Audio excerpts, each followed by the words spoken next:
the fraction of a milligram, and everything changes. A molecule that alters our perception. Once experienced, it can never be forgotten.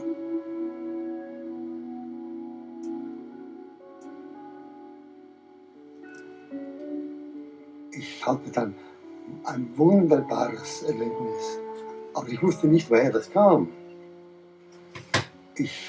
Alles, was ich dachte, war bildlich da.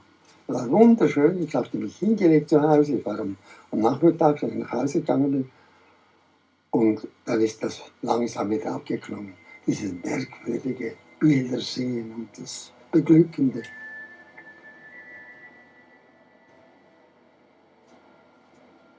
It began on the 16th of April 1943 in Switzerland.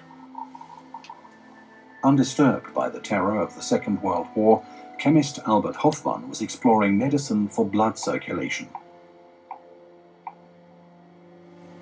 But on that day in April, he must have come into contact with an unknown substance. 3 days later, Albert Hofmann decided to experiment on himself. Being a cautious scientist, he took a very weak dosage. But this substance was far stronger than anything known in science research to date. His first self-experiment was a trip into the unknown. Und das war dann ein furchtbares Erlebnis. Also furchtbar, weil ich das Gefühl hatte, ich sei schon in einer anderen Welt. Wahrscheinlich ist das Ende. Ich bin schon drüben. One trip like this can cause persistent depression, disturbing doubts, self-hate, the death of the ego, and possibly the individual. I believe that every healthy person should try it. What happens to you when you take a dose of the strange new drug called LSD? Less than 2 hours, LSD will reach its climax. Now, as a volunteer test subject, his training is worthless.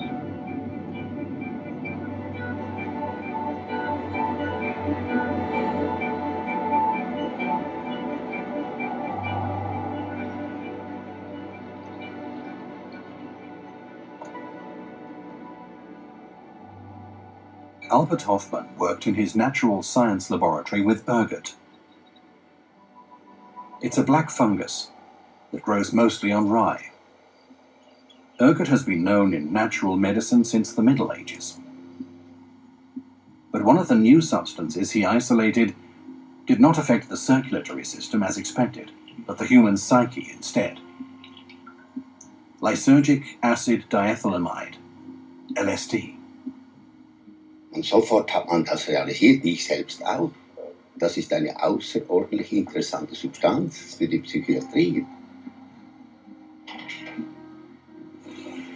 After first clinical tests in Switzerland, Sandoz decided to release LSD for production, and the novel drug attracted enormous interest from psychiatrists all over the world.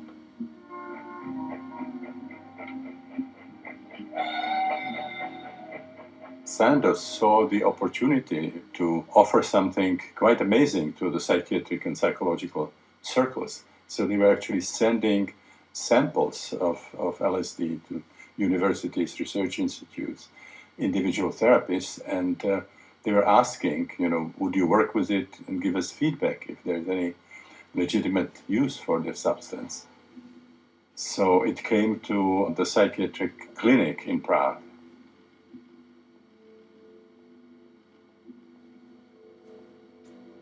So I was sitting in session after session with artists, with professionals, and writing the reports.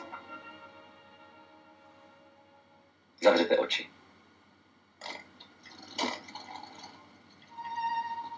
In the early years of the experimentation, we thought about the LSD session as experimental psychosis. And if we can somehow identify what's happening there, we'll be able also to find a substance that would neutralize it, so that we would have a test tube solution for the most important problem in psychiatry, schizophrenia and other psychosis, which would be like a holy grail in psychiatry.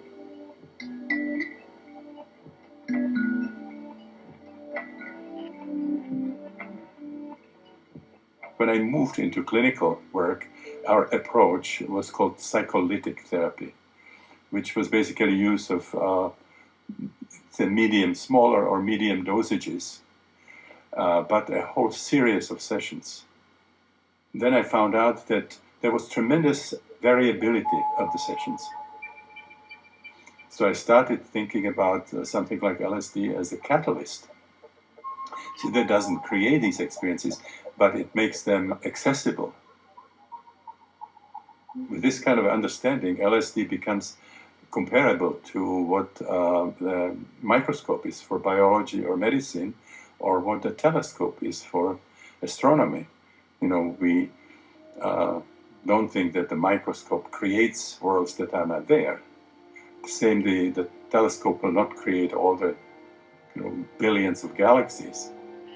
Obviously, they have been there, they are there, but we need the telescope to study them.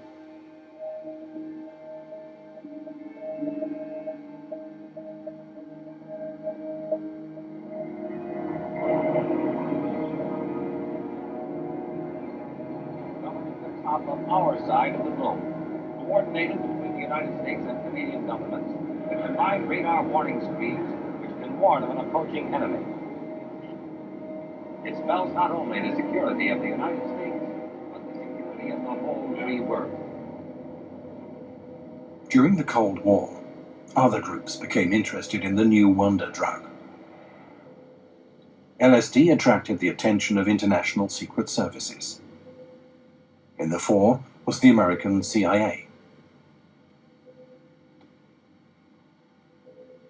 The Central Intelligence Agency was interested in LSD because it sought to develop a truth serum, an interrogation weapon for questioning enemy spies, suspected disloyal people within the CIA, any occasion that might require soliciting information from people against their will. Do you know where you are? Where are you? They knew it was very powerful, they suspected it could be very helpful, but they didn't know much about it. So they turned to outside institutions, outside experts to conduct research. Some of this research turned out to be pretty nasty. There was a special case up in Canada at the Alain Memorial Institute in Montreal, where people were essentially used as guinea pigs for a terrible experiment. The idea was you break a person's mental patterns down by giving them high doses of LSD. When that phase was over, they would put them to sleep for a long time using a sedative and then engage in a process called psychic driving, where they'd have the same message piped in over and over again, thousands of times. It was classic brainwashing.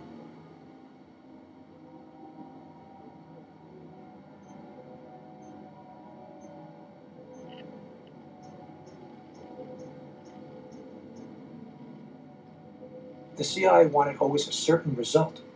They wanted to be able to predict what would happen and then do something to make that prediction come true. LSD didn't always work that way, and they found they ran into problems because it was an unpredictable drug.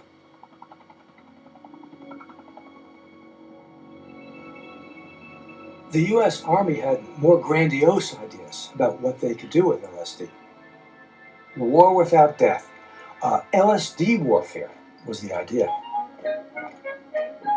Here is a group of normal soldiers responding correctly to a series of routine drill commands.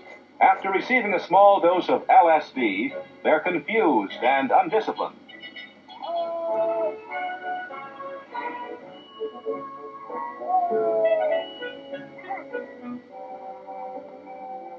The idea of being able to subdue, you might say, the enemy without harming him or killing him was very appealing.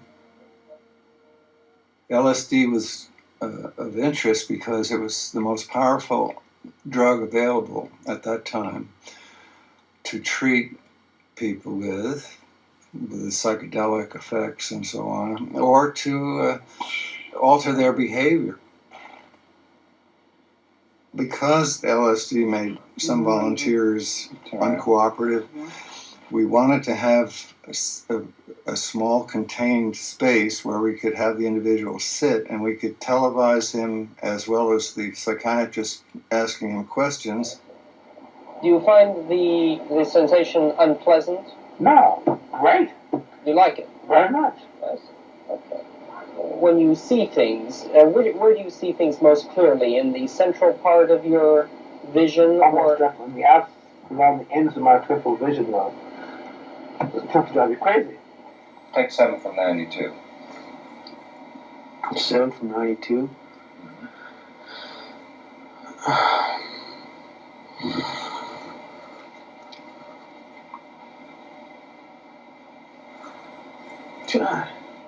Individuals react to the stress of LSD in various ways. Here's a subject who succumbs to what has been called cosmic laughter.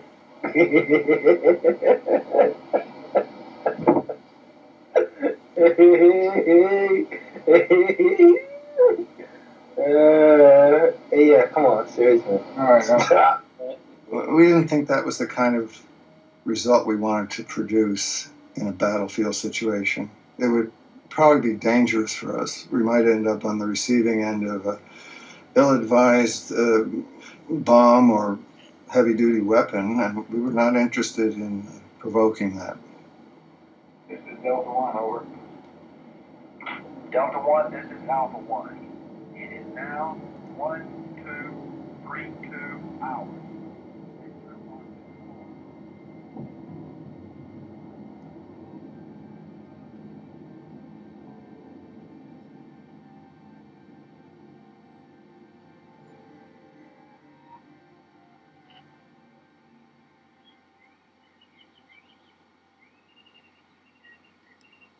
Wie kommt unser Bewusstsein zustande? Es kommt zustande durch das, was unsere Sinne in uns hereinkommt. Jeden Augenblick, was hier reinkommt. Das macht unser Bewusstsein aus. Das geht durch unsere Sinne. Und was das LSD macht, die ganze Mechanik besteht darin, dass unsere Sinne verstärkt werden, enorm verstärkt werden. Dann sehen wir die Welt anders.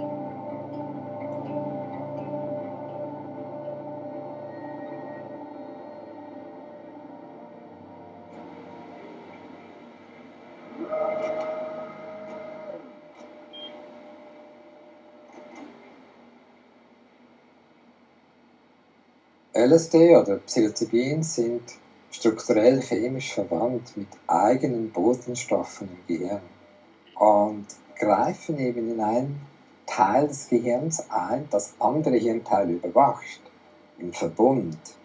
Und dadurch kann LSD bei kleinsten Dosierungen eben schon sehr wirksam sein. Wir können herausfinden, wo greifen solche Substanzen im Gehirn ein. Wir können die psychologischen Veränderungen lokalisieren. Wir können schauen, was sind für Netzwerke aktiv.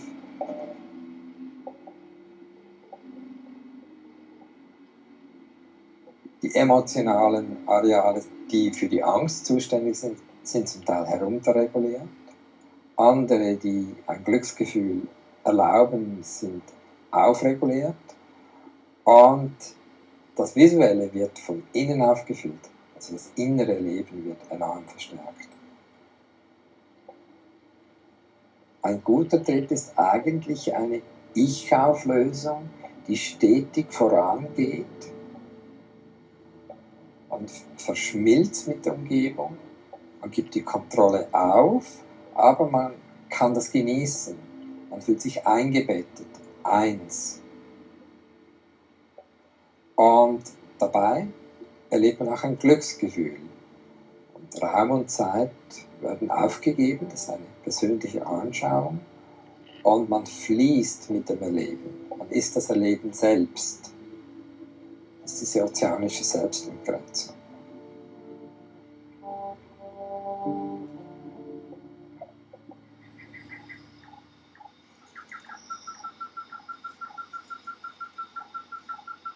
In the mid-50s, the American researcher Gordon Wasson made a mysterious discovery in the highlands of Mexico. An inconspicuous mushroom, swallowed as a sacrament during religious rituals to contact the world of the gods. Gordon Wasson took some samples of the mystic mushroom home to New York.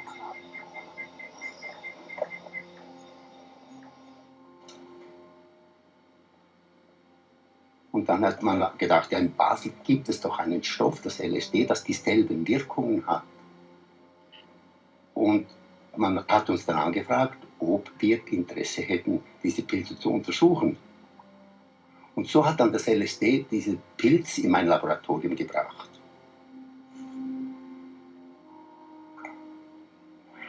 Die Naturwissenschaft zeigt, was da ist.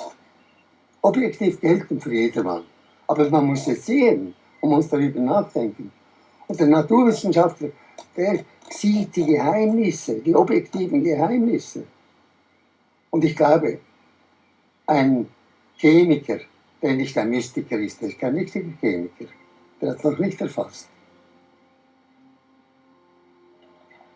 While analyzing the Mexican magic mushroom, Albert Hofmann dared to perform another self-experiment. In doing so, he and his team were able to isolate the active ingredient for the first time. Psilocybin, a chemical closely related to LSD. Der Herr Wasson war sehr beglückt und so hat er gesagt, er möchte uns gerne nach Mexiko mitnehmen und diese Wunderwelt zeigen. Und so sind wir dann auf diese Expedition gegangen in Mazatekenland im Süden. The American took him to Maria Sabina, an old, highly respected healing woman in the land of the Mazatecs. The two researchers wanted to test their psilocybin tablets on her. Mein Freund Gordon, der hat der Maria Sabina erklärt, wir hätten nun den Geist des Pilzes isoliert. Sie können jetzt auch mit diesen Pillen eine Zeremonie machen. Dann hat sie also eine Sitzung organisiert und als dann diese Pillen verteilt worden waren, gab es eine wunderbare Zeremonie, die bis in den Morgen gedauert hat.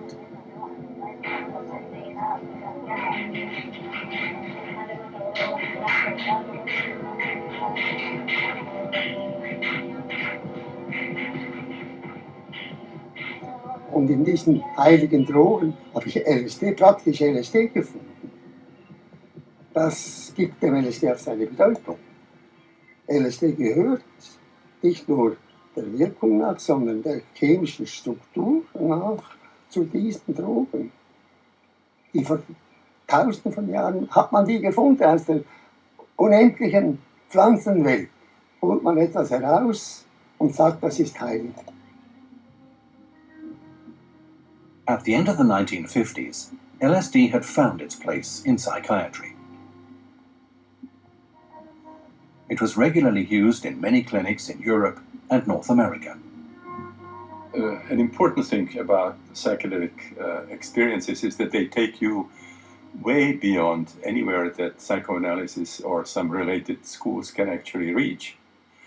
And that's where most of the emotional psychosomatic problems are coming from.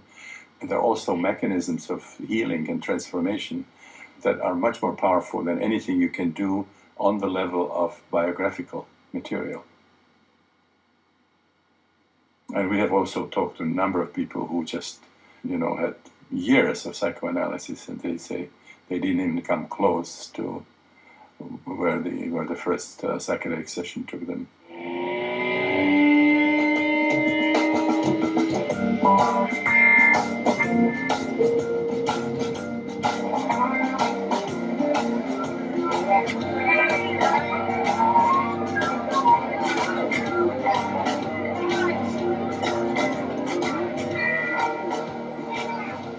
In California, a group of young people started out across the country. The Merry Pranksters. Among them was the author Ken Kesey. Since his bestseller, One Flew Over the Cuckoo's Nest, he could afford an independent life. Kesey's novel was inspired by his LSD experience as a voluntary tester in a Californian clinic. Psilocybin, mescaline, LSD, the government was doing experiments there, and the drugs began to get out into the world. So Ken had a wide circle of friends. I love parties, but the alcohol was ruining it for me. I can't drink. And when LSD came along, so hooray! Here's another direction to go in.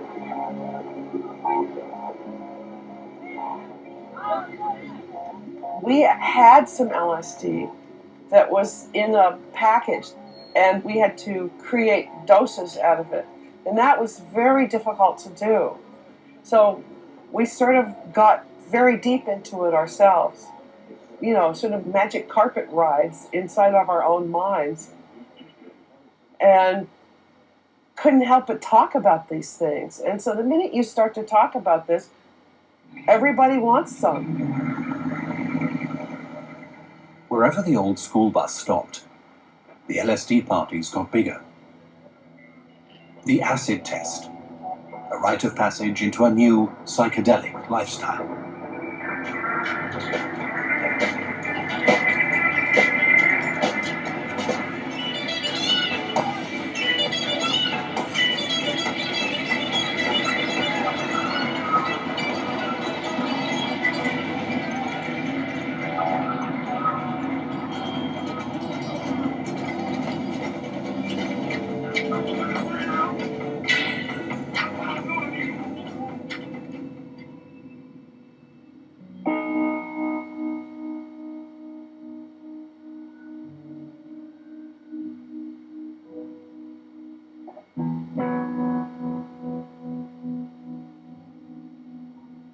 Millbrook, on the American East Coast.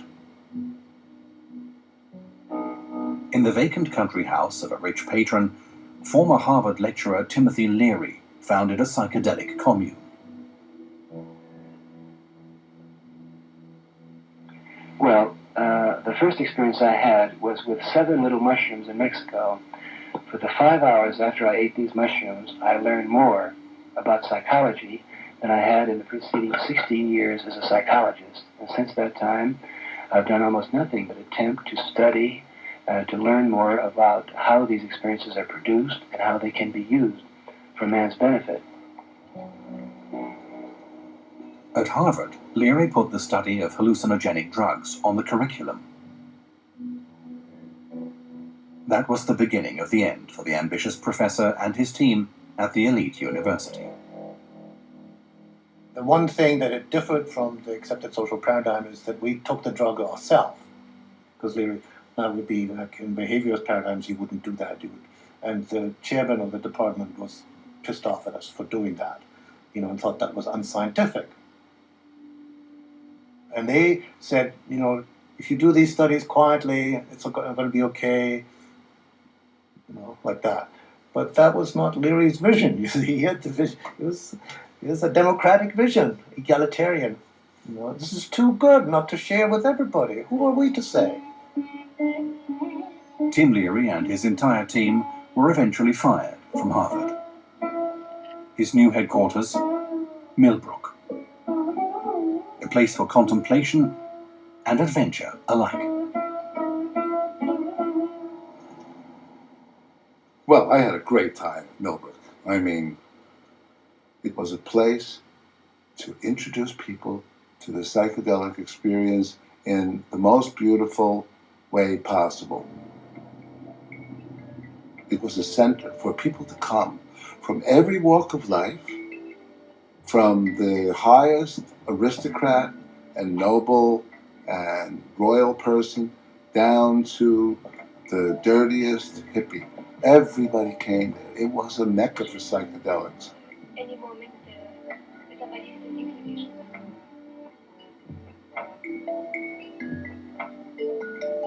So the place was beautiful. It was 2,600 acres of northern New York scenery. And you just walk out there high, and no one was going to bother you. You were miles from the main gate. My experience at Millbrook was not about curing ill people, but making well people weller, about moving into the cosmic understanding of our existence here on life. We're not just dumb beasts brought to walk in one path all of our lives. We are here to fly.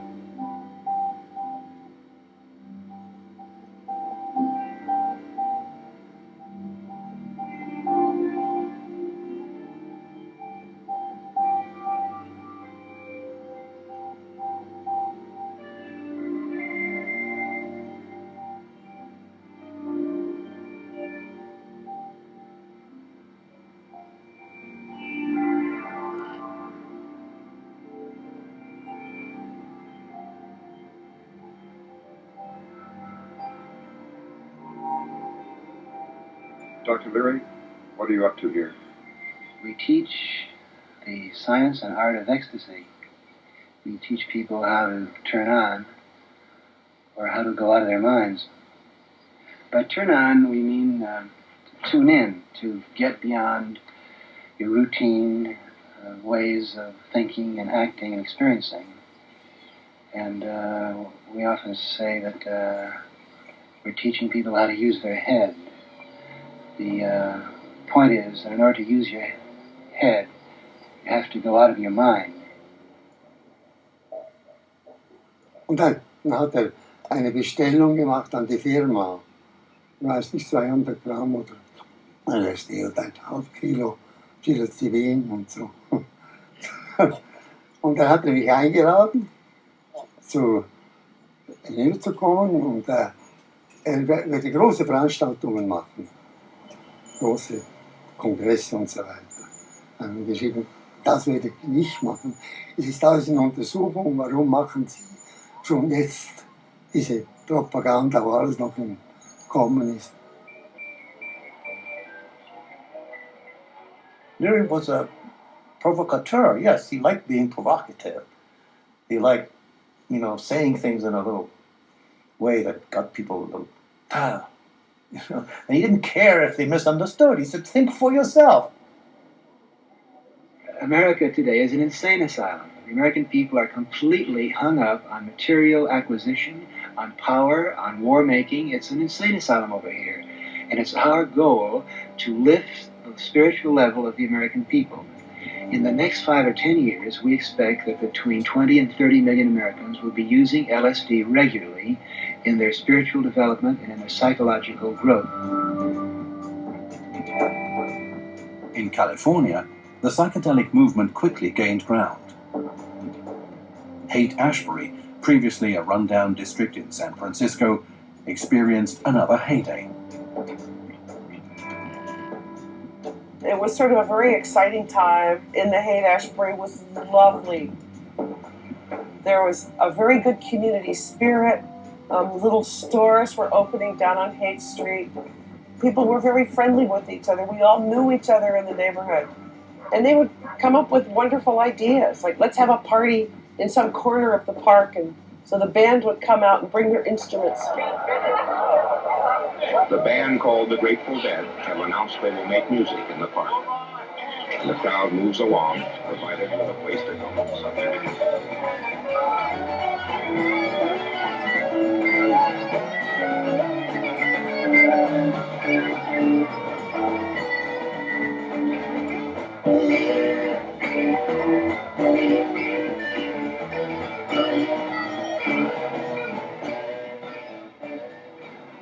In the 60s, LSD was important because it reinforced a sense that change was possible.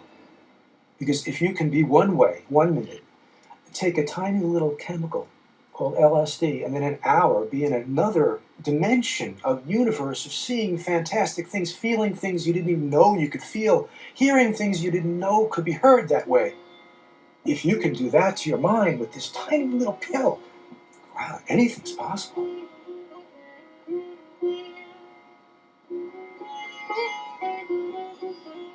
We tell young people today, drop out of school, because schools, education today, is the worst narcotic drug of all. Don't politic, don't vote. These are old men's games, impotent and senile old men that want to put you onto their old chess games of war and power. Drop out. Tune in with natural things. Take off your shoes. Get back in tune with God's harmony. You can't get caught in the conforming, rote lockstep, which we call American society. Und ich habe ihm dann den Vorwurf gemacht, dass er den jungen, ganz jungen Leuten LSD aufdrängt. LSD braucht Vorbereitung, braucht eine gewisse Reife, und das ist unverantwortlich, dass man Menschen, deren Psyche, deren Bewusstsein noch in Entwicklung ist, mit einem solchen Instrument hineinfährt. Da habe ich ihm auch Vorwürfe gemacht. So then at Millbrook, when our supplies were cut off, Timothy said, "We're all psychologists here. Nick's the only one with a chemical background. Why don't you start making, the sacraments?" I said, "Okay, I'll give it a try." My training was anthropology, but I had been involved growing up in the laboratory my whole life because my father was a chemist. So all of this was familiar and easy for me. I mean, basically it broke down into making an underground laboratory. So where am I going to do this? Well, I started out working in my mother's attic, and then I moved down to the basement. Then I rented a small industrial place. Then I rented a larger industrial place, and then I moved to California. And so we rented another industrial property in San Francisco, 4,000 square foot warehouse.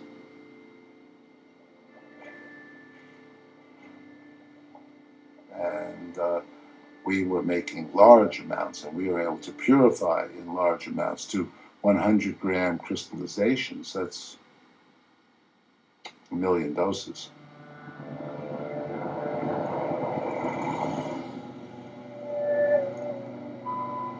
On the street, LSD, or acid, was initially tolerated by the police. Consuming the fashionable drug wasn't prohibited at first.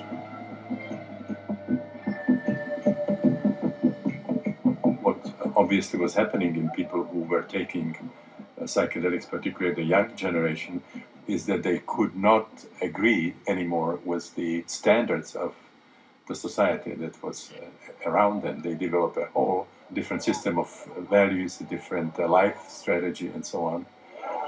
And part of it certainly was very strong anti-war feelings, because when you have what I call transpersonal experiences, where you feel essential oneness with other people and even with the animal species, with nature, and so on, it has very significant implications for how you feel about war, people killing each other.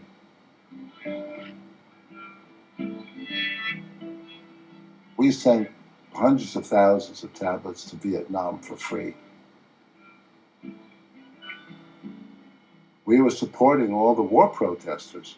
So why not support our brothers and sisters, same age, but had been drafted and dragged, almost in chains to be killed in Vietnam? Why not give them the same medicine that was causing the movement? A companion Palestinian peace demonstration brings out 50,000 marchers in downtown San Francisco, pacifists and hippies together.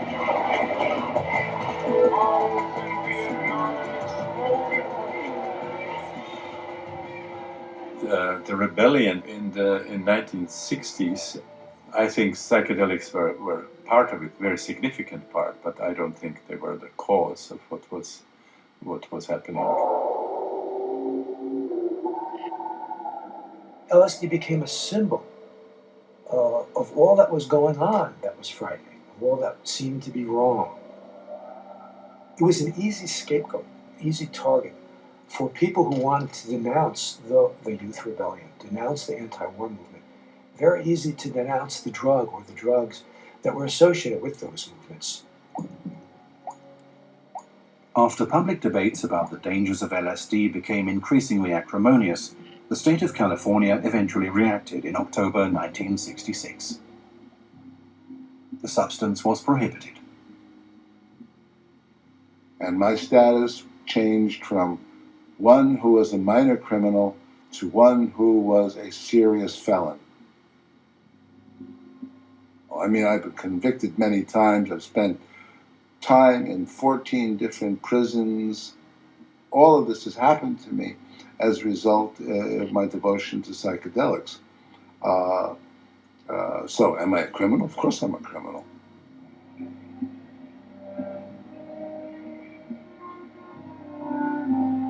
Shortly after the prohibition of LSD, over 20,000 people gathered in the Golden Gate Park in San Francisco. The hippies, the oppositional students, the most diverse sections in the protest movement got together and went on an enormous demonstration.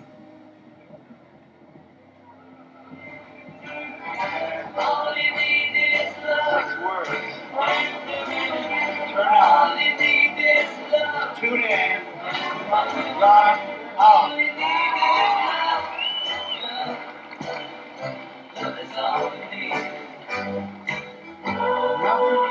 The sound of the youth movement conquered the major TV studios. The new mass media spread the hippies' message across the entire globe.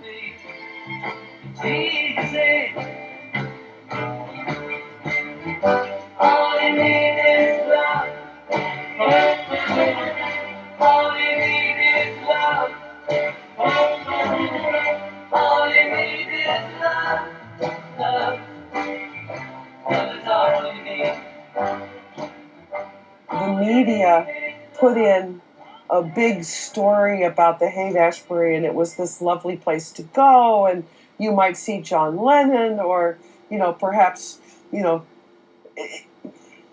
anyway, they created a monster for us. And within a few weeks, it changed. People came from all over America by the hundreds, and then the thousands. And by early summer, there must have been 10,000 people sleeping on the sidewalks and in the park and in every alley, and, hungry and homeless, and it was crazy.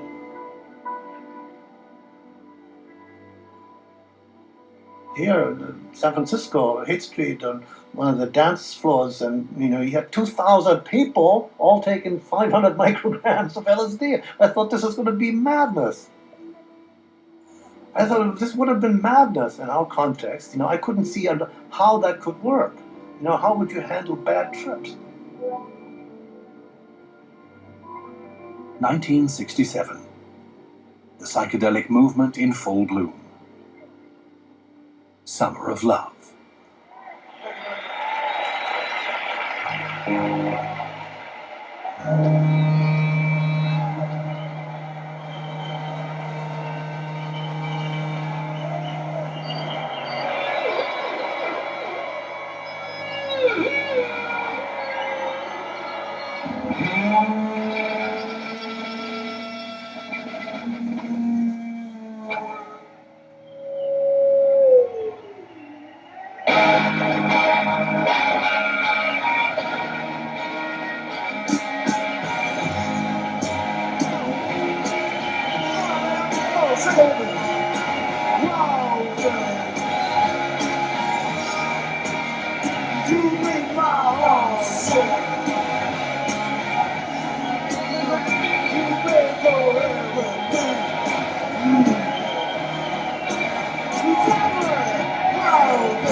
Nach meinen eigenen Erfahrungen hätte ich nie gedacht, dass ein Stoff mit dieser Wirkung jemals auf die Straße kommen könnte.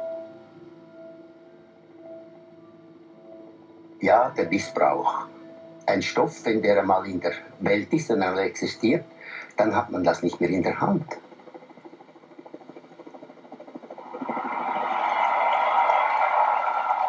Timothy Leary was pronounced by President Nixon to be the most dangerous man in America.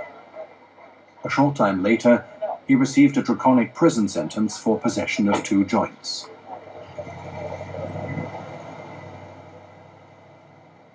What happened with Leary made the psychedelics much more dangerous than they would be in responsible hands, certainly increasing the risks and minimizing the benefits, and literally killed legitimate research.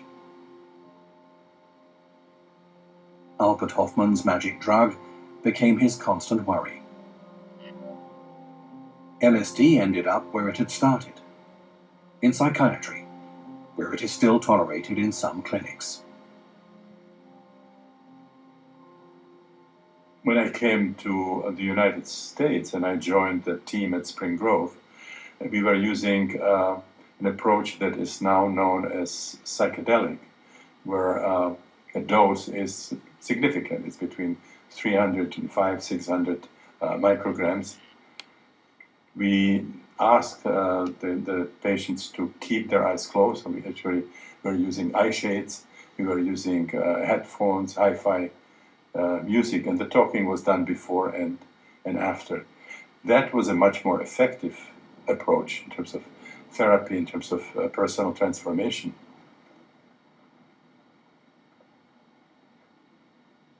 When we were doing the work with cancer patients, the basic assumption was that they would somehow very radically change their concept of death. Did you get the last one? Never dropped.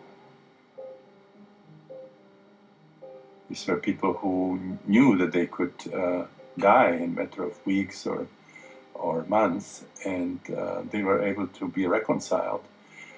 And their way of being actually in the world from day to day changed dramatically.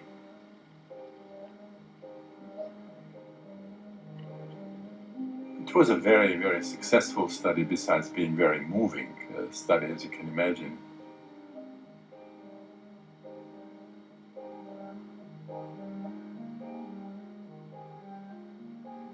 People come first programmed by our culture that we are basically our body. And suddenly comes an experience that shows you that you are something much larger, that you are not really just your body. And so you start now looking at death as something that's death of the body, and you get a sense that there is death is a kind of an adventure in consciousness, and there is a sort of a large dimension there that you actually knew nothing about.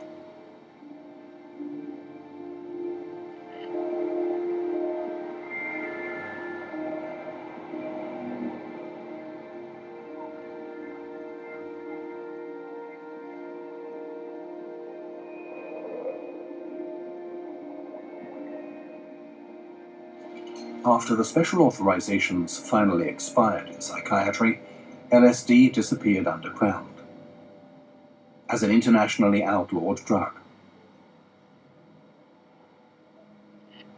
Research in hallucinogenic substances seemed to fade into oblivion.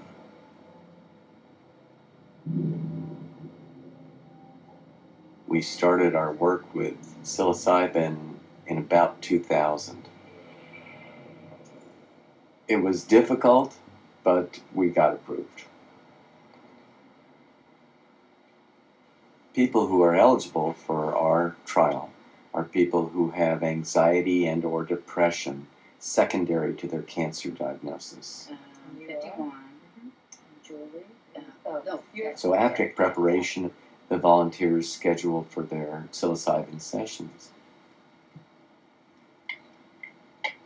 What we would want and hope for them is that they have an experience that's uplifting and alters their perceptual set in a way that makes the remainder of their life and their struggle with their disease process something that's really quite manageable for them. The prognosis was very poor. So my life just kind of got narrower and narrower. I got more exclusively focused on the cancer. And I became more withdrawn. Finally, my daughter and friends sort of told me that I needed to do something. But I had no previous experience with psychedelics, so I didn't know what to expect exactly.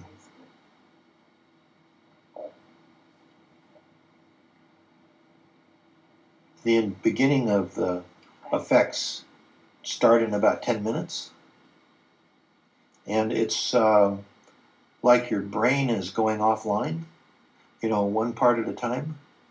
And I tell people the story to make it a little clearer, since I do a lot of sailing. If you're out in the open ocean and you were to fall off your boat, you turn around and the boat's gone, and then pretty soon the water's gone, and then you're gone. You don't have any sense of self anymore. Okay, and remember to let us know how the volume is, if you want it higher or lower. For the first hour and a half, it was pretty frightening because I was fighting it. I was resisting. I wanted to open my eyes and make things snap back into place. If I didn't have the help of the people there, I would have left the room and tried to walk around and get things to focus back in again, you know, to look familiar again. So the supervision, I think, is very important.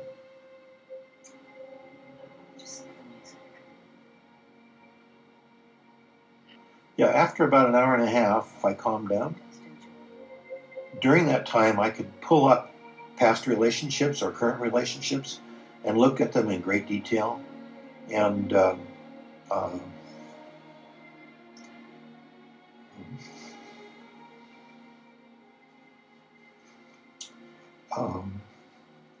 it was as if I was Sorry.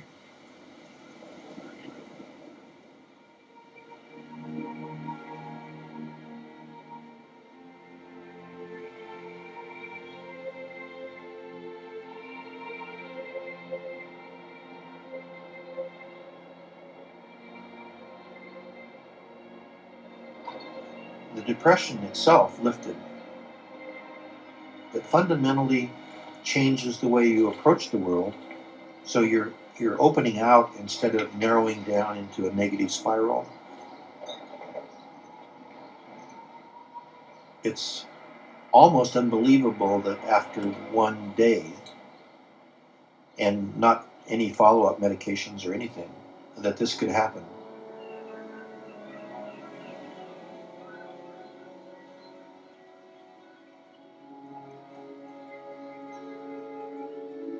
Es war ja die ersten 10 Jahre eine Wunderdroge.